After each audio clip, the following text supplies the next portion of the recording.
हरे कृष्ण। शुरू करते हैं चौथे अध्याय का 31 नंबर श्लोक। नायं लोको असत्य अज्ञस्य कुतो अन्याः कुरु सत्तमा। बड़ा छोटा श्लोक है तुरंत खत्म हो गया। नायं लोको असत्य अज्ञस्य कुतो अन्याः कुरु सत्तमा। क्या अर्थ है? नायम लोको, कभी नहीं, अयम यह, लोको मतलब इस लोक में, जो यज्ञ नहीं करता, अयज्ञ का इस लोक में भी यानी इस जगत में भी कोई हित नहीं होता, तो अन्य लोक में तो कहना क्या, या अन्य लोक में क्या। रिपीट करो। जो यज्ञ नहीं करता है यानी अयज्ञ, उसका इस लोक में या इस जगत में तो कोई हित है ही नहीं। जब इस जगत में ही नहीं है तो अन्य लोक में क्या होगा, यानी अन्य स्वर्ग लोक वगैरह के बारे में तो सोचो ही मत भाई।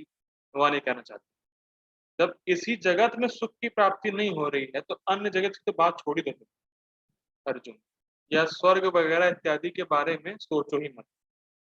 कुरु सत्तमा यानी कुरु में श्रेष्ठ। ठीक, या सिंपल भाषा में, बिना यज्ञ किए ना कोई इस जीवन में सुखी रह सकता है जो चल रहा है प्रेजेंट टाइम में, और ना फ्यूचर में कहीं अन्य जगह सुखी रह पाए, या अगले तो लोकों में जब जहां भी उसकी गति है वहां भी कभी सुखी नहीं रहेगा। ना अभी सुखी रहेगा ये बिना, ना कहीं जाएगा वहां। ठीक, अनुवाद देखते हैं पापा जी।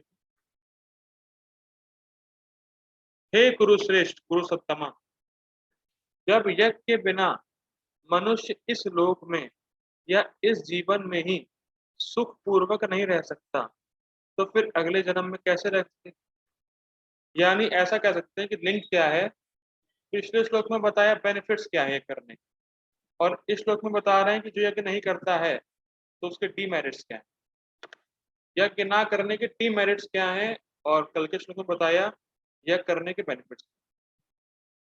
ठीक है, बहुत क्लियर है। गीता भूषण टीका, यज्ञ ना करने के दोष को कह रहे हैं बस। ठीक, जो व्यक्ति उपरोक्त यज्ञों को नहीं करता है, उपरोक्त यज्ञ मतलब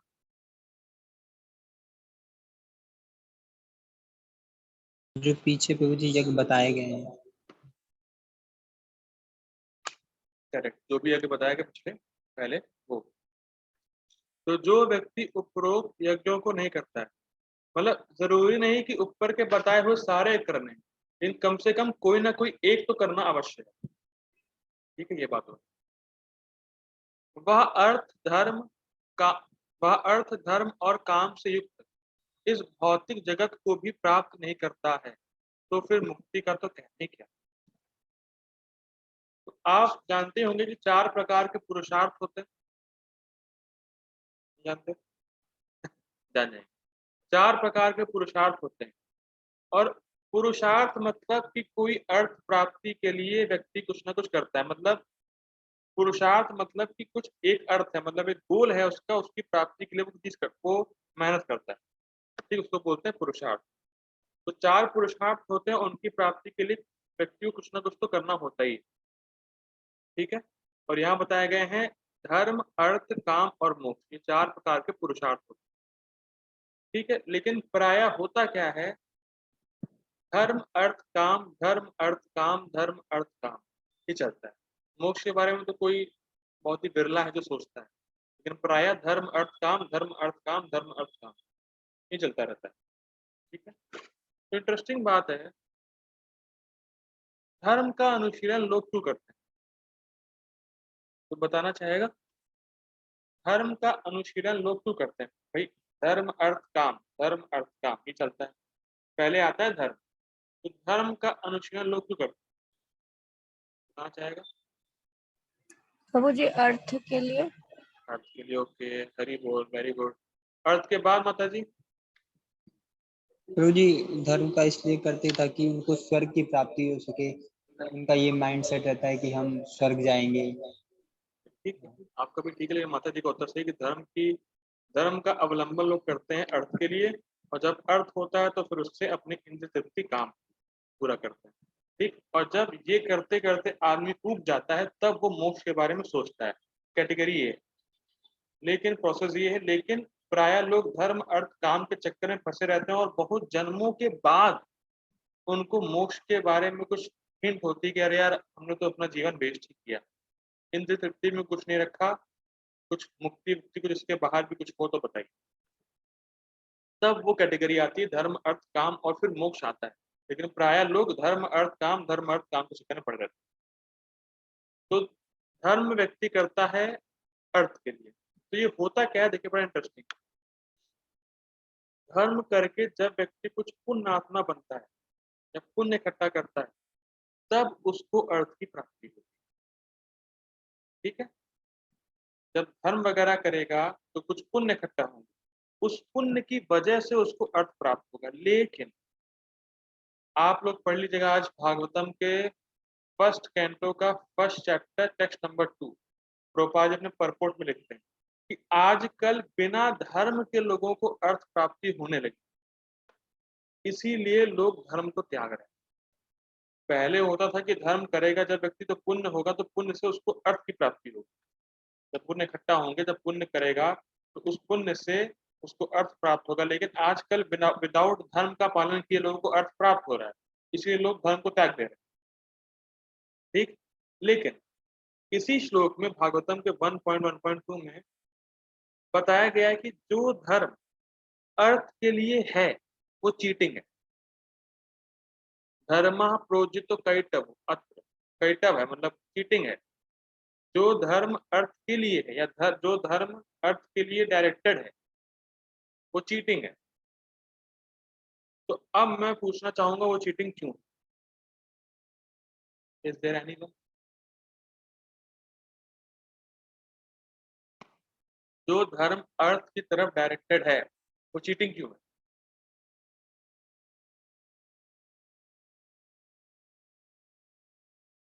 हरे कृष्ण जी। हरे कृष्णा। तो जी ये जो धर्म बनाए गए हैं, जो धर्म है ये बनाया इसीलिए एक मंतव्य से गया है कि हम लोग भगवान से जुड़ सके और भगवान से रिलेशन जान सके मुक्ति के लिए, बेसिकली लास्ट स्टेज मुक्ति की। लेकिन कई लोग आके अर्थ पे ही अपने काम पे ही लटक जाते हैं। नहीं वो तो ठीक है, हाँ, लेकिन इस धर्म को चीटिंग तो चीटिंग इसीलिए ना कि जो मुक्ति वाला मेन प्रोसेस है जिसके लिए बनाया गया वो करते ही नहीं है और केवल लेकिन यहाँ पर जो अर्थ। मुक्ति, जो धर्म अर्थ काम, उसमें जो मुक्ति होती है वो सायुज मुक्ति होती है, वो ब्रह्म लीन कैसे वाली लोग मुक्ति होती है। तो यहाँ पे वो बात नहीं है। धर्म अर्थ जो काम मुक्ति जो चौथा पुरुषार्थ है वो सायुज मुक्ति है, मतलब ब्रह्म में लीन हो जाने वाली मुक्ति। फिलहाल वो तो आगे की बात है। मैं ये कहना चाह रहा हूँ कि जो धर्म अर्थ के लिए डायरेक्टेड है उसको चीटिंग क्यों बोल रहे हैं? धर्म से अर्थ होगा, फिर अर्थ से काम होगा, काम के बाद मोक्ष होगा, तो प्रोसेस है ना पूरा। तो चीटिंग क्यों बोल दिया? चीटिंग इसलिए भी बोल सकते हैं जो जैसे अर्थ के लिए है तो इंद्र तृप्ति आ जाएगा, वो शुद्धि नहीं होगी उसकी अच्छे से, नहीं होगा, मतलब क्या कहते क्या हैं। मतलब? नहीं नहीं कंफ्यूज नहीं हो रहे हैं, सही बताया, मतलब हमें जो लग रहा है ठीक जैसे। है, ओके, वेल ट्राइड। तो बड़ा सिंपल है, ये धर्म कभी भी अंतिम लक्ष्य को प्राप्त नहीं करेगा। तो ये धर्म जो धर्म है जो अर्थ की तरफ डायरेक्टेड है वो अंतिम लक्ष्य को प्राप्त नहीं करेगा। यानी जो पंचम पुरुषार्थ है भगवान का प्रेम, वो ये धर्म प्राप्त नहीं करेगा। रिपीट करो, पंचम पुरुषार्थ क्या होता है? प्रेम, भगवान का प्रेम। ठीक, वो इस धर्म से प्राप्त नहीं होगा, इसीलिए इस धर्म को भागवतम से निकाल के फेंक दिया और रखा क्या है? भागवत धर्म, भक्ति का जो धर्म है, जो भक्ति है वो रखा है। और भक्ति से ही जो अंतिम गंतव्य है भगवान का प्रेम, वो प्राप्त होता है। तो फिलहाल बात ये है, सिंपल सी बात है कि धर्म व्यक्ति करता है जैसे कि पुण्य इकट्ठा हो और अर्थ प्राप्त। ठीक, और जो भी उसका जो क्या कह सकते हैं अर्थ और काम है वो ऑलरेडी फिक्स रहता है प्रारब्ध से। तो जब व्यक्ति धर्म करता है, जब पुण्य आत्मा होता है, तो उसके हिसाब से उसका प्रारब्ध बनता है, उसके हिसाब से उसको अर्थ और काम इस जन्म में मिलते हैं। तो जैसे फॉर एग्जाम्पल मान लीजिए कोई इस जन्म में या इस समय बहुत सफल है भौतिक रूप से, खूब अर्थ और काम उसको मिल रहा है। क्यों मिल रहा है? क्योंकि पहले धर्म किया है। लेकिन अगर अभी धर्म नहीं करेगा तो फिर अगला जो होगा नरक में जाएगा। बात समझ में आ रही है? अगर अभी बहुत भोग करेगा तो फिर अगले जन्म में वो नरक जाएगा। इसलिए भगवान बोल रहे हैं कि जो धर्म पहले किया है, मान लीजिए पहले किसने धर्म किया तो उसके पहले के धर्म की वजह से इसको इस जन्म में बहुत कुछ मिल रहा है। लेकिन अगर अभी भी धर्म करता रहेगा तो आगे फिर उसको कंटिन्यू रहेगा, अर्थ काम उसको मिलेगा। अगर कुछ नहीं करेगा तो फिर तो पाप हो जाएगा और फिर वो नरक जाएगा। सिंपल सिंपल ये है, बाकी हम लोग चर्चा करेंगे। ठीक है।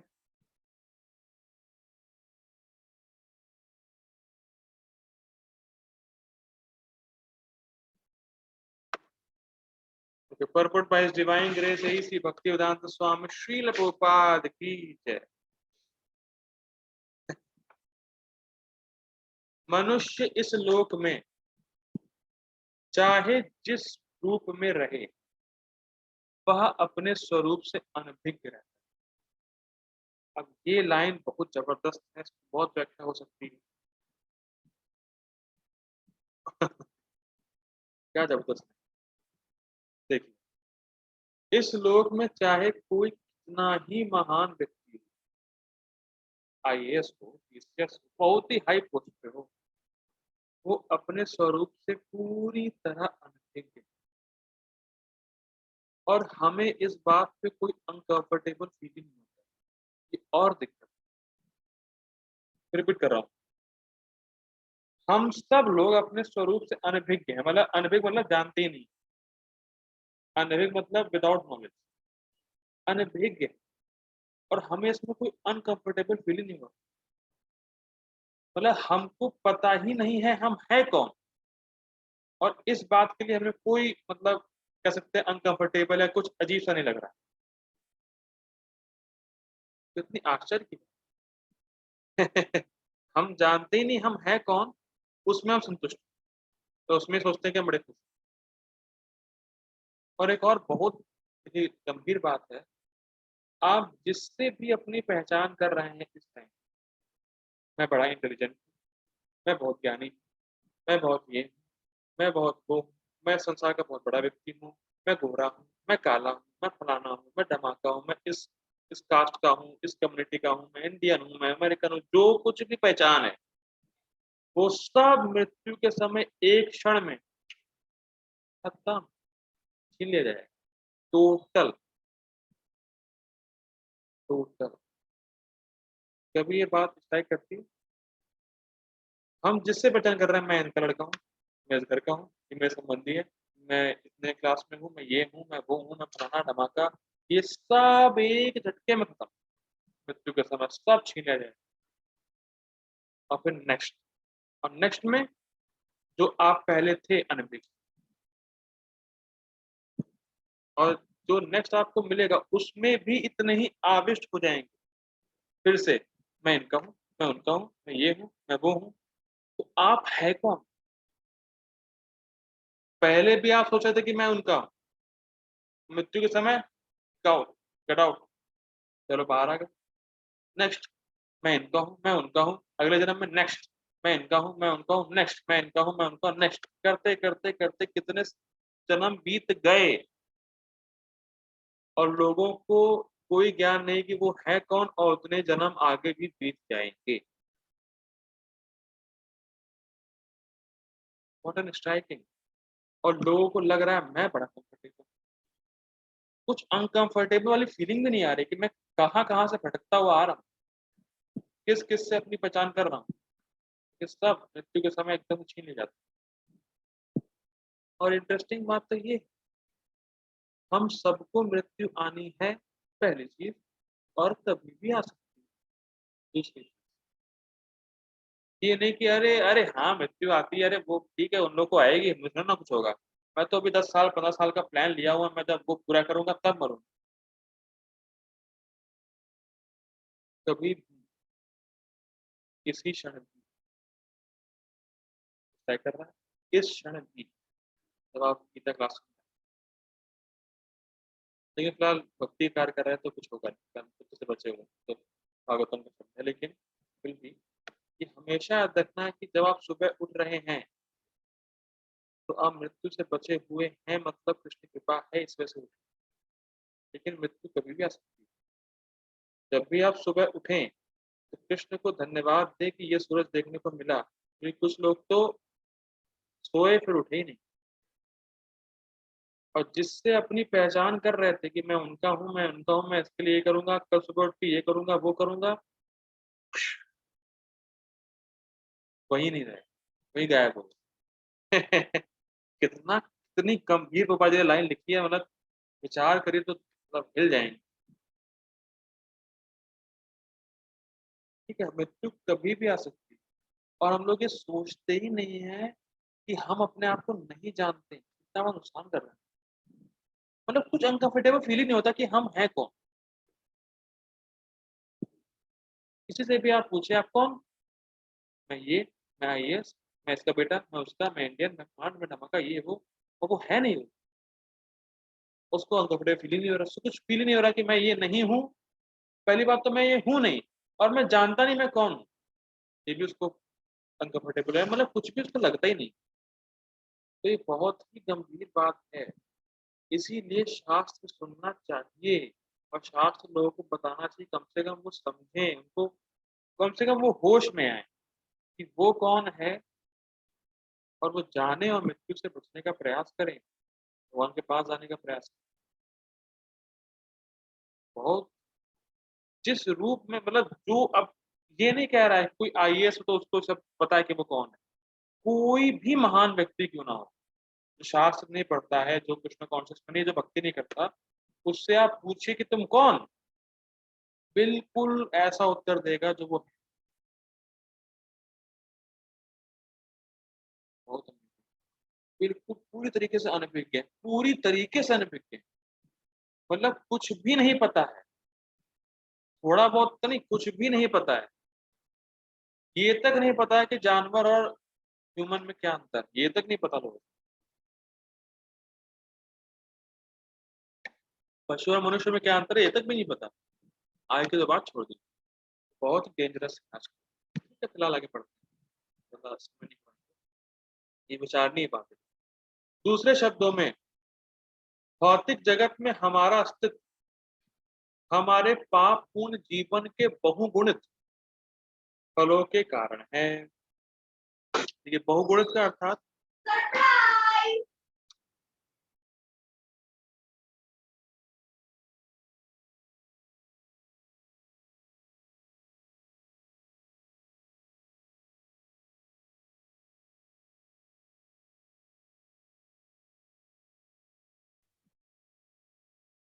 हरे कृष्णा, माफ कीजिएगा डिस्टर्बेंस आ गई कहीं से। हरि बोल। ठीक है, हरे कृष्ण। हाँ, दूसरे शब्दों में भौतिक जगत में हमारा अस्तित्व हमारे पाप पूर्ण जीवन के बहुगुणित फलों के कारण। देखिए, बहुगुणित मतलब जैसे आपने 2 नंबर पाप किया, फॉर एग्जाम्पल लेते हैं कि पाप आपने 2 नंबर का किया, तो जो आपको फल मिलेगा वो जरूरी नहीं कि 2 नंबर का ही होगा। वो बहुत, मतलब हमने कल भी चर्चा करी थी कि अगर आप पुण्य थोड़ा सा करेंगे तो फल महान मिलेगा, तो फिर पाप थोड़ा सा करेंगे तो उसका जो फल होगा वो बहुगुणित होगा, अधिक होगा। ठीक है, और एक फल मिला, फिर पाप, फिर फल मिला, फिर पाप, फिर फल, फिर पाप, फिर फल, फिर पाप, ये सब चलता है। इसीलिए प्रभुपाद जी कह रहे हैं भौतिक जगत में हमारा अस्तित्व, ये शरीर जो जो आप देख रहे हैं, ये पाप की देन है ये। जो हम लोग शरीर लिए घूम रहे हैं, आप उससे पूछो आपने कभी पाप किया है, तो उत्तर है कि उसने अवश्य किया है, इसलिए शरीर उसको प्राप्त। मैं रिपीट कर रहा हूँ, लोग कहते हैं अरे हमने तो कोई पाप ही नहीं किया है। अगर पाप नहीं किया होता तो तुम्हें भौतिक शरीर नहीं मिला होता। अगर आप भौतिक शरीर में हैं तो मतलब आप पापी। ठीक, तो हमारे जो भौतिक जगत में जो हमारा अस्तित्व है वो पाप के फलों के कारण है। ठीक है, आगे बढ़ो। अज्ञान ही पाप पूर्ण जीवन का कारण है, और पाप पूर्ण जीवन ही इस भौतिक जगत में अस्तित्व का कारण। बहुत सिंपल एक फ्लो बना दिया प्रभुपाद जी ने। देखिए, पाप करते हैं और पाप के फल की वजह से हम भौतिक जगत में, अब पाप भी करते हैं पाप करते हैं क्योंकि हमें अज्ञान है। और किस बात का अज्ञान है भाई? अज्ञान ये है, सबसे बड़ा अज्ञान तो यही है, अपने को शरीर मानना, सबसे बड़ा। देखिए, बहुत सिंपल सा फ्लो चार्ट बना लीजिए इसका। सबसे बड़ा ज्ञान क्या है? मैं शरीर हूँ, ये मान। जब ये माना कि मैं शरीर हूँ, तब वो शरीर के लिए कार्य करेगा और इंद्रियों को संतुष्ट करेगा। और जब इंद्रियों को संतुष्ट करने की बात आएगी, तब व्यक्ति पाप करेगा ही, करेगा ही। अब यहाँ पे से कोई नहीं होगा जिससे मैं कहूँ कि आपने कभी जीवन में पाप नहीं किया या पाप किया है। तो किसी से पूछो कि आपने जीवन में पाप नहीं किया, तो कोई हैंड रेज नहीं करेगा। और पाप किया है, सब हैंड रेज करेंगे। ठीक। बल्कि पहले स्थिति तो ये थी कि हम पाप कर रहे हैं, पता ही नहीं कि पाप कर रहे हैं। पहली भक्ति में आने से पहले तो कंडीशन ये थी कि भाई पाप कर रहे हैं, तो पता ही नहीं था कि ये पाप है। और अब मालूम चल गया है पाप है, तो भी करते हैं, ये और बड़ा पाप। पता चल गया कि भैया ये पाप है, फिर भी कर रहे हैं, तो ये भी पाप ही। ठीक है। लेकिन मुख्य बात क्या है कि जब भी पाप करेंगे, उसके लिए पहले क्या याद रखना है? सबसे पहली चीज क्या होगी? क्या याद रखना है? मैं ये शरीर, याद रखना पड़ेगा ही कि मैं ये शरीर। मतलब ऐसा मैं कह रहा हूँ, याद रखना पड़ेगा इन द सेंस ये है कि वो मानेगा कि मैं शरीर हूँ, तभी वो पाप करेगा। पाप करने से पहले क्या, सबसे पहले मुख्य चीज क्या है? कि मैं शरीर हूँ, मैं शरीर हूँ, ये भाव है, फिर पाप करेगा ही करेगा, उसको गारंटी है। तो ये अज्ञान कि मैं ये शरीर हूँ, मैं आत्मा नहीं हूँ, या आत्मा को भूलना, मैं ये शरीर हूँ, ये हमारा सबसे बड़ा अज्ञान है। और जो इस चेतना में है, जो इस भाव में है, उससे वो फिर वो पाप करेगा ही। फिर पाप के फल के रूप में उसको भौतिक संसार में रहना ही पड़ेगा। ये पूरा फ्लो। ठीक। लेकिन इंटरेस्टिंग बात है, क्या हम लोग पूरी शारीरिक चेतना से मुक्त हैं? तो हम लोग तो पाप करेंगे फिर। अरे तो मुझे आपने तो बोला अभी। इंटरेस्टिंग। हम लोग शास्त्र सुन के भले ही शारीरिक चेतना से पूरी तरीके से ना निकले हों, लेकिन ये पता चल गया कि शरीर का उपयोग कैसे करना। रिपीट कर रहा हूँ, भले ही हम लोग शरीर की चेतना पे हैं, शरीर के लेवल पर हैं, लेकिन शास्त्र से हम ये जान गए कि शरीर का उपयोग किस लिए करना है। ये थोड़ा इंटरेस्टिंग। आगे बढ़ते हैं। मनुष्य जीवन ही, अब ये बड़ा ही क्या गोपाल जी का परपट, ये ना बड़ा शानदार है, इसमें टाइम लगेगा।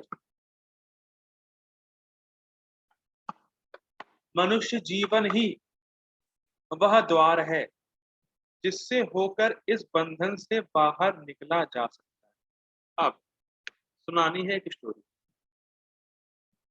एक अंधा स्टेडियम में होता है। एक अंधा स्टेडियम में होता है और उसके पास एक छड़ी होती है। तो अब वो स्टेडियम से बाहर निकलने के लिए गेट ढूंढता है और दीवार को मारते हुए चलता है। ऐसे मारते हुए चलता है, कहाँ कहाँ कहाँ गेट है, कहाँ गेट है, फिर मैं बाहर निकल। अब इंटरेस्टिंग बात है, मारते हुए जा रहा, मारते हुए जा रहा है। जब एक्चुअल गेट आया, तब उसको हाथ में खुजली होने लगी। तो उसने हाथ खुजाया और फिर वो आगे बढ़ा। फिर वो पूरा चक्कर काटा। जब एक्चुअल गेट आया, खुजली हो गई उसको, फिर निकल लिया। फिर जब गेट आया, खुजली, फिर घूम गए। कहानी का अर्थ क्या है? बड़ा ही आंखें मतलब जो अंधा व्यक्ति है, आंखें अंधी होने का अर्थ क्या है? कि बाकी योनियों में मनुष्य के अलावा बिल्कुल भी आत्म साक्षात्कार का कोई भी चांस नहीं है, कोई भी संभावना नहीं। मनुष्य जीवन के अलावा, मनुष्य योनि के अलावा बाकी योनियों में आत्म साक्षात्कार का कोई भी स्कोप नहीं, कोई भी संभावना नहीं। जानवर को देखिए, उसको कुछ नहीं पता। आप किसी कुत्ते को टेस्ट करिए कहीं, किसी कुत्ते को, किसी जानवर को देखिए, थोड़ा एनालाइज कीजिए, उसको कुछ नहीं पता कि उसको उसको क्या होने वाला है उसके मरने के बाद, वो क्यों कर रहा है ये चीज, क्या कर रहा है, उसको कुछ नहीं पता। और आप समझाने बैठेंगे भी तो समझेगा नहीं। दोनों ही बातें हैं। मनुष्य में क्या है कि मनुष्य को पता नहीं है, ठीक है, जानवर की तरह है, लेकिन कम से कम आप समझा सकते हैं मनुष्य को। जानवर को तो समझा भी नहीं पाएंगे तो कोई स्कोप नहीं, कोई चांस नहीं है भाई। और जब हमें मनुष्य शरीर प्राप्त हुआ तो हमें हो गई खुजली, खुजली यानी इंद्र तृप्ति। बस, तृप्ति हुई नहीं, और फिर इंद्र तृप्ति में हमारा पूरा समय बीत गया, और फिर नेक्स्ट योनि चक्कर शुरू। ये हिसाब कितना डेंजरस, कितना डेंजरस, मतलब आप कल्पना कर पा रहे हैं इस बात को। फिर 84 लाख घूमेगा फिर आएगा, कितने करोड़ों करोड़ों मिलियन मिलियन साल, मिलियन मिलियन पता नहीं कितने सब गुजर चुका होगा, तब वहां स्टेडियम बड़ा है, ऐसा कह सकते हैं स्टेडियम बहुत बड़ा है। ठीक, तो बात मुख्य क्या है ये नोट करने वाली बात है। मनुष्य जन्म, मनुष्य शरीर केवल मुक्ति के लिए, केवल केवल केवल मुक्ति हो जाए इसी के लिए मनुष्य शरीर मिला, केवल, this is the only purpose, और किसी चीज के लिए नहीं। ये बात भी जोड़नी होगी, ऐड करनी होगी। केवल मतलब और किसी चीज के लिए नहीं। अब क्या करने वाली बात, ठीक है आगे पढ़ते। अतः वेद हमें धर्म अर्थ काम तथा मोक्ष का मार्ग दिखलाकर बाहर निकलने का अवसर प्रदान करते हैं। धर्म या ऊपर संस्तुत अनेक प्रकार के यज्ञ हमारी धार्मिक समस्याओं को स्वतः हल कर देते हैं। ये बड़ा इंटरेस्टिंग, बहुत इंटरेस्टिंग बात है। देखिए बड़ा इंटरेस्टिंग है, इस पे तो बहुत कुछ बोलने वाला है, लेकिन देखिए, जब व्यक्ति उपरोक्त यज्ञ करता है, उपरोक्त मतलब जो पहले बताया भगवान ने, तो उसकी जो आर्थिक सुविधा या आर्थिक समस्याएं हैं, परेशानियां हैं, वो अपने आप सॉल्व हो जाती है।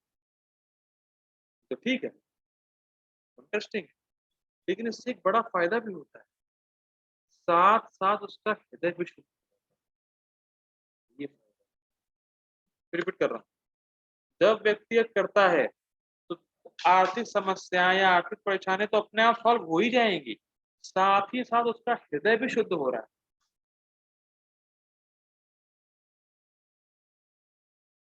ठीक? अब यहाँ में से कितने लोग हैं जिन्होंने दोपहर का खाना नहीं खाया, तो दोपहर में खाने को मिला नहीं? कोई है? कोई नहीं होगा। ठीक, अब कोई व्यक्ति नहीं जिसने खाना नहीं खाया, जिसको खाने को नहीं मिला। अब इंटरेस्टिंगली अगर खाने के लिए नहीं मिलेगा तो व्यक्ति धर्म क्या करेगा? तो विचार किया है, शरीर में अगर शक्ति नहीं तो धर्म क्या करेगा? इसीलिए जब व्यक्ति धर्म करता है तो उसको सारी जो ईटिंग प्रॉब्लम कह सकते हैं, आर्थिक या ईटिंग प्रॉब्लम है, वो अपने आप सॉल्व हो जाती है। लेकिन यज्ञ करने का मुख्य देखिए, वो तो ऐसे भी हो जाएगी, भगवान कहते हैं तो मैं पालन करता हूँ, भगवान सबको दे ही रहे हैं खाने को, लेकिन जो एक्स्ट्रा फीचर है हृदय शुद्ध होने का, वो तो नहीं होगा। यज्ञ करने से, अब देखिए यज्ञ करने से क्या होगा कि पहली बात तो जितनी मेहनत भोगी कर रहा है उतनी करनी नहीं पड़ेगी, तो स्वतः अपने आप सब प्राप्त हो जाएगा। उल्टा उसका हृदय शुद्ध भी हो रहा है, लेकिन जो इंद्र तृप्ति कर रहा है उसका हृदय और गंदा हो रहा है और एक्स्ट्रा मेहनत कर रहा है, तो नुकसान है। ठीक है, इंटरेस्टिंग है। जनसंख्या में वृद्धि होने पर जनसंख्या में वृद्धि होने पर भी यज्ञ संपन्न करने से हमें प्रचुर भोजन, प्रचुर दूध इत्यादि मिलता रहता है। ठीक है, जब शरीर की आवश्यकता पूर्ण होती रहती है तो इंद्रियों को तुष्ट करने की बारी आती है। मतलब आवश्यकता जितना था उतना हो गया, लेकिन अब और चाहिए भाई, भोग करिए। अतः वेदों में नियमित इंद्र तृप्ति, हाँ, अतः वेदों मिस हो गया ना। अतः वेदों में नियमित इंद्रिय तृप्ति के लिए पवित्र विवाह का विधान है। इस प्रकार मनुष्य भौतिक बंधन से क्रमशः छूटकर उच्च पद की ओर अग्रसर होता है और मुक्त जीवन की पूर्णता परमेश्वर का सानिध्य प्राप्त करने में। ठीक है, अब तो पढ़ना रह गया। यह पूर्णता यज्ञ संपन्न करके प्राप्त की जाती है। कौन सी पूर्णता? भगवान का सानिध्य प्राप्त। ठीक, जैसा कि पहले बताया जा चुका है। फिर भी यदि कोई व्यक्ति वेदों के अनुसार यज्ञ करने के लिए तत्पर नहीं होता तो वह शरीर में सुखी जीवन की कैसे आशा कर सकता है? ठीक, फिर दूसरे लोक में दूसरे शरीर में सुखी जीवन की आशा तो व्यर्थ ही। इंटरेस्टिंग है, देश आने वाला सिंपल पॉइंट है। जो व्यक्ति यज्ञ नहीं कर रहा है तो वो ना इस जीवन में सुखी है ना आगे आने वाले में सुखी है। और जो यज्ञ कर रहा है वो इस जीवन में तो सुखी है ही, और अगर भगवत प्राप्ति नहीं भी हुई तो कम से कम स्वर्ग जाएगा, तो वहां भोग करेगा, वहां सुख मिलेगा। तो यह करने का बेनिफिट ही बेनिफिट है। ठीक है, विभिन्न स्वर्गों में विभिन्न भिन्न प्रकार की जीवन सुविधाएं हैं, और जो लोग ये करने में लगे हैं उनके लिए तो सर्वत्र परम सुख मिलता ही है। किंतु सर्वश्रेष्ठ सुख वह है जिसे मनुष्य कृष्ण भावना में का अभ्यास के द्वारा वैकुंठ जाकर प्राप्त करता है। अतः कृष्ण भावना भय जीवन ही इस भौतिक जगत की समस्त समस्याओं का एकमात्र है। ठीक है, अब मैं मीटिंग एंड कर रहा हूँ और दूसरा श्लोक लेने के लिए आप लोग कनेक्ट हो जाइए। हरे कृष्ण। श्रील प्रभुपाद की जय।